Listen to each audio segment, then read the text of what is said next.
Hey guys, today I just wanted to talk about the 530 polling averages for the 2020 presidential election.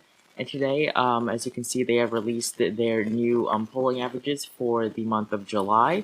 They did this back in June, and I did a video on this as well. However, in this video, they have talked about the change since the last month. Today, I just wanted to talk about all of these changes in these swing states.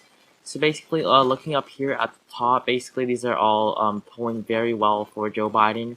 Minnesota, Virginia, Maine, New Mexico, and Colorado, they are all polling in favor of Joe Biden by over 10%. And except for the state of Maine, all of these states have increased for Joe Biden with their polling averages. As you can see here, plus 0.1, plus 0.4, plus 0.5, and plus 3.7 for Joe Biden. 3.7 points, for Joe Biden, an increase in the state of Minnesota. This is Joe Biden's largest increase on this table here. And then next, looking at the state of Michigan, Michigan did go down from 10.1% last month down to now 9.1% for the state of Michigan. However, still very strong for Joe Biden. The national average has also gone down for Joe Biden. He now leads by 9.1%, down 0.2% from last month.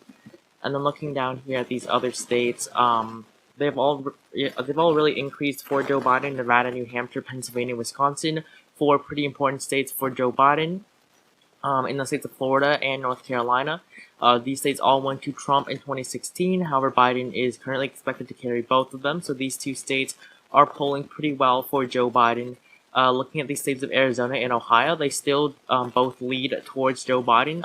However, Joe Biden did lose a 1.4% margin in the state of Arizona, and then 0.4% in Ohio. These states have all gone to the Republicans in 2016. However, in 2020, Joe Biden is still expected to carry them. Next, in the state of Georgia, there is no change in the state, 0.9%. I think it'll be very close in Georgia. And looking at the state of Texas, 0.3% in favor of Donald Trump. There's only two states in favor of the president, and Joe Biden has made gains in both these states. In the state of Texas, a couple of weeks ago, Joe Biden was actually leading in the state of Texas for the first time. However, his polling average has since dipped a little bit since then, and Texas is back in the Trump column. However, Joe Biden has made a 4% increase in his polling averages in the state of Texas. Next, if we were just to plot this on the electoral map, I'm just going to fill in all of these safe Democratic states first, and then look at all of these states that are on this list right here. So let me just take a look back. Okay, so basically, these are all of these safe Democratic states, and I'm going to fill in all of the typically safe Republican states. Nebraska, I'm just going to set overall, as well as the state of Maine when I talk about it later. And then,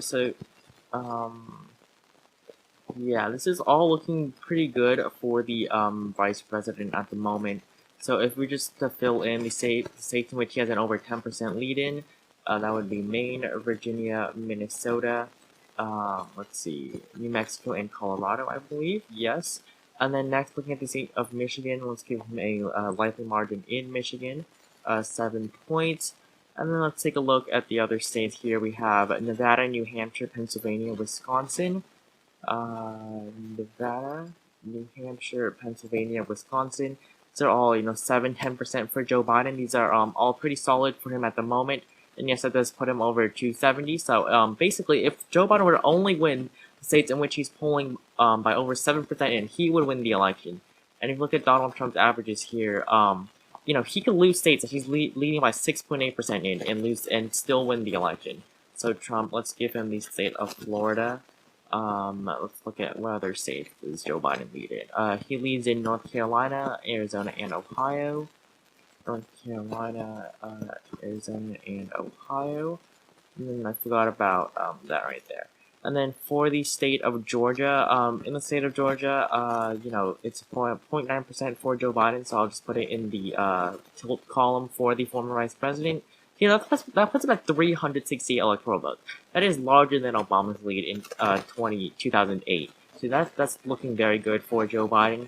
And then if Trump were to have the narrowest of wins in the states of Iowa and Texas, he would still lose the election. 170 electoral votes. That is worse than John McCain's performance in 2008. So basically, looking at this map right here, along with 538's new polling average, it is looking very good for Joe Biden at the moment. It's still his election to lose, as I say in every single video. And I'll continue to say that because Joe Biden is up 9.1% nationwide. That is a staggering lead for the former vice president. And so there might be a little bit of background noise in this video. My mic is not working properly right now.